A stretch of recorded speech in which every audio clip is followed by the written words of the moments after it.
And hello again, everyone. This is Chaz Thomas with the Life Inspired Podcast. Good morning, good morning, good morning. It is a beautiful Sunday morning here in Chicago. And I want to talk about a couple things, if I may. Uh, it's funny, I had a brief conversation with a friend of mine, an old friend of mine, and we talk every now and then. But he's a good friend of mine. He's known me for a very, very, very long time. And it's funny because every time we talk, sometimes it could be every 6 months, every 3 months, once a year, or whenever. But it's funny because every time, the first thing he says to me is, uh, "Okay, so what you doing now? What are you into now?" And I think it's funny. I find it humorous, and I'm gonna tell you why. He knows me very well, and he knows me ever since we were a kid. I'm always on a new adventure or a new journey. And he used to tease me. He's like, "Man, you are always doing something different every time we talk." And so that's why he starts out the conversation not with, "Hey man, how you been?" or "How you doing?" He'll say, "Hey, what you into now?" And I think it's funny, but it's a joke between us because. But then I had to think about it, and he's actually right. Um, I'm and I'm sure I'm not the only one. I'm sure there's a few people out there who are kind of like this. You're always creating new new ideas and new ventures to get into. I'm like this, and I've been this way all my life. As a creative, your mind is always thinking of something new. I mean, you'll see an idea or you'll be inspired by anything. It could be something you saw on television. It can be a conversation with someone that sparks a interest in you. But that's been me all my life. I can't tell you how many projects I've started. I'm sure it's well over 100 different projects, and I'll go as far as, and this is kind of funny. I know it's funny to my sister every time I tell her, "Yeah, I got a new idea, and I've already launched it. I got the social media set up for it, and back in the day, I already got the business cards set up for it, and I really hype it up. I really hype it up and get excited about it. And after a few weeks, after all that energy I put in it in the beginning, after a few weeks, I'm like, I'm done. Time to move on to something else." Which is interesting because what it is I put so much into it in the beginning, putting it together, creating social media around it, that I actually think I'm doing that thing, but that couldn't be further from the truth. And I've started up several businesses only to lose interest after a while. And that's not a good thing all the time because there are a few ideas that other people latched onto it and took it to the next level and were very successful with it. So don't believe that you're the only one coming up with bright ideas out there. There are other people coming up with those same ideas, but the only difference is they're following it all the way through to the end. And I resent that sometimes because I had an idea similar to Instagram 15, 20 years ago. Uh, I did the research, development, and it cost at the time I think about 2,500 to 5,000 to actually create it. Uh, but I never did it. I never followed through on it. Then a few years later, guess what? There's Instagram. Uber, same way, and I can't be the only one. I'm sure I'm not the only one who thought of ride sharing. Actually, we were doing ride sharing. Hey, give me gas money, or give me a little something extra, for making this trip with you for you. But we never put it on the app. Let's just think about that for a moment. Let's think about Uber. Uber is nothing but an app, and you use your own car, right? And use your own gas, right? The only thing we didn't have was a GPS system. Uh, but Uber took it to the next level and said, hey, let's create an app with UPS. People can call and we'll charge them. We'll keep 80% of the money and give the driver 20%. I don't know if that's the breakdown, but that's similar to that. And now it's a $1 billion company. Isn't that something? Uber Eats. We were doing Uber Eats before there was a Uber Eats. Yeah, I'll pick up some food, bring it by your house. That is crazy. But that just goes to show you there's no such thing as a bad idea. The only bad idea is the one you don't complete, and someone else picks it up and makes millions, billions of dollars with it. So right now, if you have an idea and you think it's a good idea, and it ain't even got to be a great idea. There's been some horrible ideas out there, but people still took it to the end game. But follow it through, you know. There's been other ideas as well. I don't even want to talk about them now because it makes me mad because I didn't follow through with it. But I said all that to say this. Yes, I'm always thinking of the next big thing to do with myself. I've had so many careers, but the thing is, the careers I've done is things I wanted to do.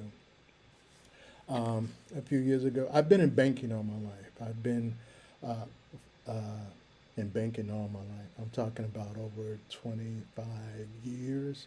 I've been in banking, so I know about money. I know how to make other people money. All right. I know about investments and things of that nature. So you have to use what you know and apply it to your own profession. If I'm making other people money, what's wrong with me making myself money with that same process? And I've started doing that. It took me a while to figure it out because I was the 9 to 5 person. Come home, uh, go to sleep, wake up, and go to work again. You're on that treadmill of life, you know. But right now, the last 10, 15 years, I'm doing things that I enjoy. I've always produced music um, uh, since I was a kid. So I always have some type of studio set up wherever I'm living. I have a studio set up because I do that to relax. That's my therapy, is creating music. A lot of music you hear in my backgrounds and my videos are music I've created or my son has created. My son, Stephen, has created. He sends me music from time to time, and I'll use that. I have 4 sons, and all of them are very creative. They're creatives, either in film, music, or what have you, poetry. That's what they do. And so, again, lately I've been doing things that I have interest in. Life coach. I started that in 2014. I got certified as a life coach. I didn't have to. They said you don't need to be certified. But I wanted to get certified so I can have more references and tools for my clients, and that was in 2014. Most recently, a couple years ago, I think I first got into career coaching because I have a few friends out there who are transitioning from job to job or just lost their job. And I wanted to figure out a way or have a way where I can assist them in getting another job, making them work ready. Because the job, the job world now, if you're looking for work, has changed a lot. There's a lot of AI involved with that. It's a lot of technology uh, involved with the workforce now. And so um, I wanted to learn how to use that information to help people find a job or career change. Maybe they wanted to change their career. I wanted to have the resources and the knowledge to help make that transition possible. So I'm doing that now as a career coach. But these are things I love to do. I've always been the person to try to help someone uh, mentally and spiritually. I like to encourage people. I like to motivate people. Even now, I hope I'm motivating someone right now if you have an idea to see it through. But here's a secret: focus on one thing at a time. Focus on one thing at a time and do that one thing really well, and that would allow you to do other things, right? But you need to focus on that one thing first, because sometimes I make the mistake and I'll have two or three projects going at the same time, and what ends up happening is all of them are incomplete. There may be 30% of this is done, 30% of that, and 35% of the other. Where if I would have focused and concentrated on this one thing first, 100% of the time, it would be done, and then I can move on to the next project. So if you're listening to me right now, you have a project you're working on, don't start something else. Finish that project first, complete it, and then move on. We got to start finishing what we start. All right. And I don't want to hear this, well, I'm too old now to, start something. No, you're never too old. As long as you're living and breathing and thinking and creating, it's never too late. It's never too late for that next great idea. You could be sitting on it right now, but believe me, if you're thinking about it, other people are thinking about it too. But they might beat you to the finish line if you don't see it all the way through. You got to finish what you start, folks. So that's a message to someone. Finish what you start, right? But do what you love. It has to be something you genuinely enjoy doing, that you've been doing all your life or most of your life or just recently. But as long as you love it, it's not work to you. It's fun. It's playtime. Hey, I'm going to get up. Like podcasting. I've been thinking about podcasting. Let's see, I first got my first piece of podcasting equipment about 10 years ago. And I think that's just when podcasting was just getting talked about. I bought the equipment because I said, hey, this is a great idea, because I used to be a local disc jockey back in the day, one of the other things I've done. And so I love broadcasting. And so when podcasting came along, to me it was an extension of broadcasting on radio, except it's your own little radio. And so I was excited about that. Got all the equipment, and then got the social media started. It was the Life Inspired podcast, and if you look it up, I started that back about 10+ years ago. But something got in the way. I think I started another project at that time. And so I got all the equipment, I got all the social media set up, and then I started doing something else. And so I don't regret it, because to me, everything is a lesson, life lesson. So right now, my focus is on podcasting and bringing to people inspiring information to help them move along. They might be stuck in a situation and want an idea. Okay, how do I get past this? And that was the whole idea behind the Life Inspired podcast.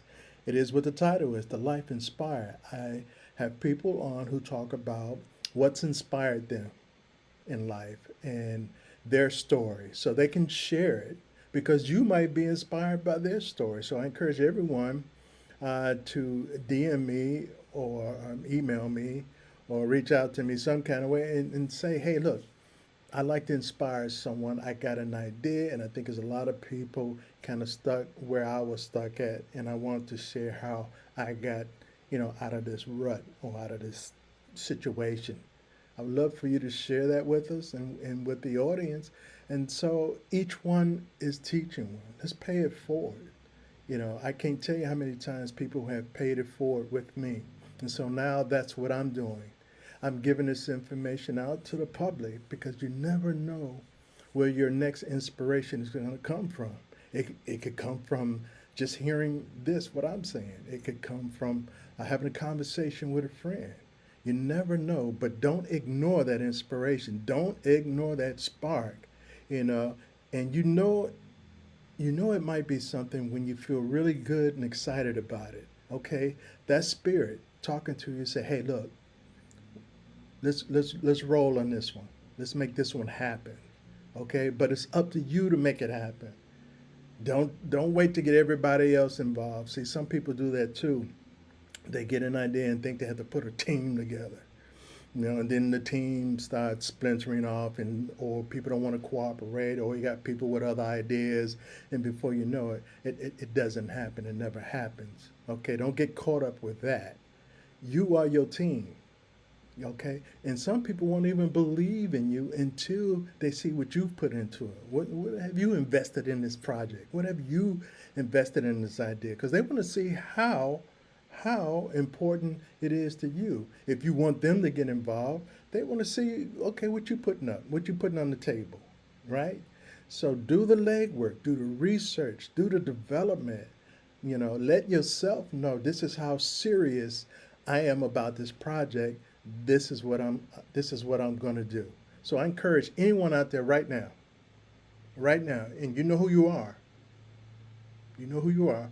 Put pen to paper, write it out, think it through, and start making it happen. Start building that bridge. Okay? Do that for yourself, man. Do that for your legacy. Do that for your family, right? You are a creative. God has created you to create things. All right? If you living, sleeping, breathing, whatever it is, that's your calling. All right? That's your calling. Nobody else's. You don't need a team. You just need to do the work. Right? Okay, that's my message for today. I'll probably be on a little bit later. But I thank you for listening. This is Chaz Thomas with the Life Inspired Podcast. And until next time, keep creating and be inspired.